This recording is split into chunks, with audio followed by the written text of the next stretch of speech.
story of Dupree's Paradise Lounge on Avalon Boulevard in what?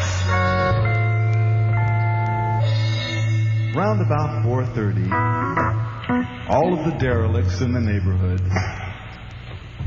line up and pass out along the outside of the green stucco wall with the cheesy little posters on it.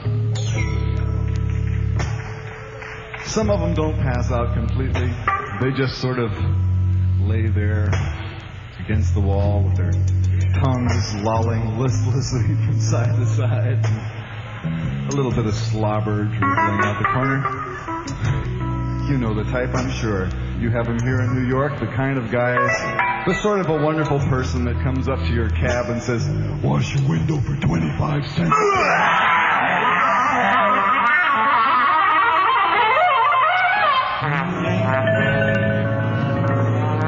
The door has just swang open.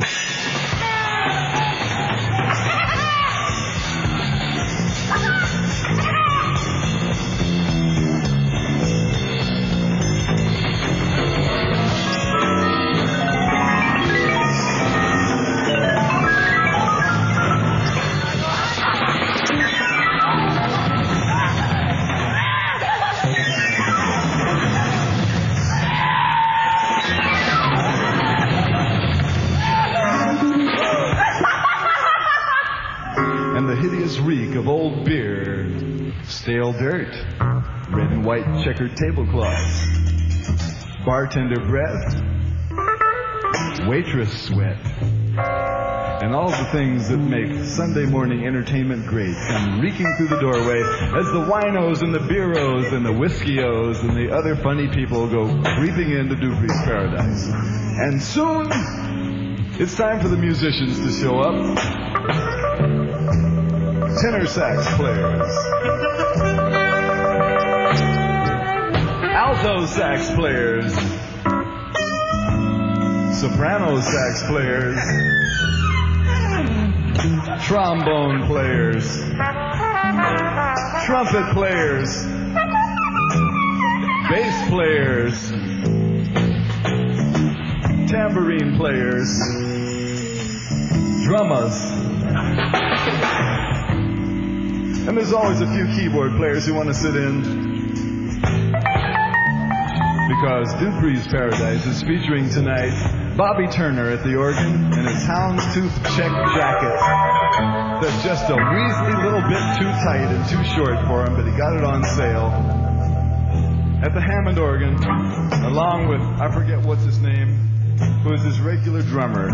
And they got a little bandstand about this big, and everybody wants to sit in all at once. Tonight, this morning, we're fortunate to have 6 bass players who all want to sit in.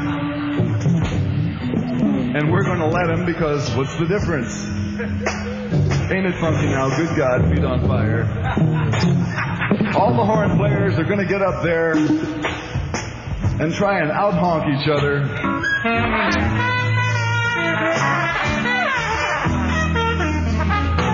In one massive avant-garde ego trip after another as they try and figure out the chord changes to Bye Bye Blackbird.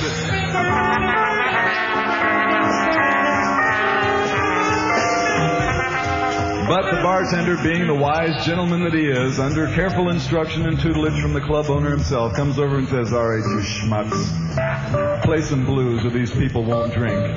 And so they get funky again one more time.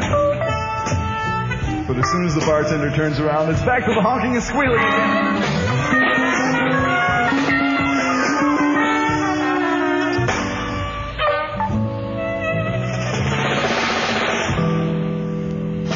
In the distance, a gentleman in a very suave sort of sport coat comes in. Can you guess who he is? He's a narc. Because he knows that once you drink and drink, and puke and drink, and stumble and bark and drink and stew, that the next logical step is the use use of drugs.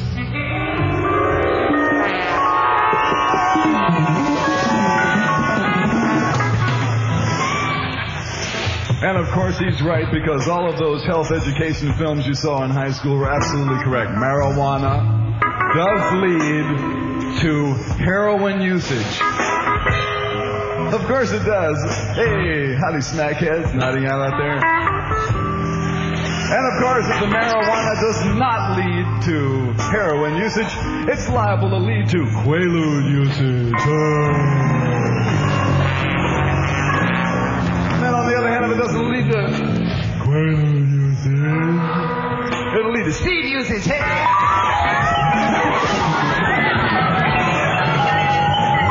Just think of all the fantastic drugs that could go on the charts just the same way Coke did, just the same way Speed did, just the same way Quaaludes did. And if you were in England right now, it'd be Mandy's, wouldn't it, ladies and gentlemen? There are plenty of other interesting drugs that you could get into. Clorox.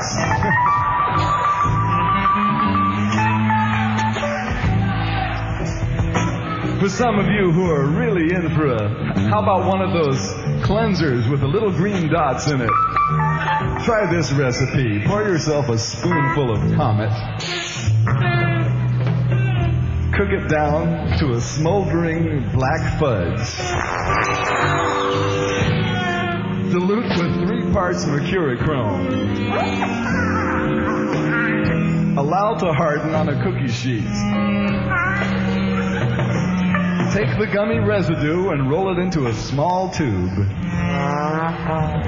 And stuff it up your...